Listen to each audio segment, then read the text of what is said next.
Welcome to Luca is a Billionaire, where the only thing I invest in is your answers.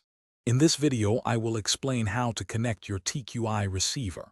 First, ensure you have your TQI transmitter, receiver, and a charged battery pack ready. It's important to have all your components at hand before starting. We'll go through the physical connections and then the binding process step by step. This method ensures a reliable and secure link between your radio and vehicle. Now let's make the essential physical connections. Your steering servo should be plugged into channel 1 on the receiver.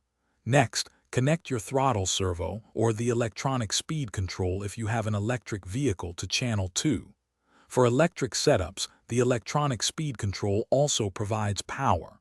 Finally, if you have a third channel accessory, connect it to channel 3.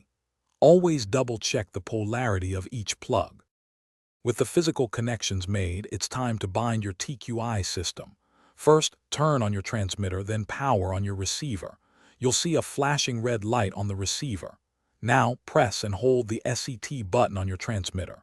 The receiver's LED will turn solid green, indicating a successful bind. Once it's solid green, you can release the SET button. This establishes the crucial communication link. After binding, it's vital to perform some final checks. Test your steering and throttle to ensure they respond correctly to your transmitter inputs. If anything is reversed or off-center, adjust the trim settings on your transmitter.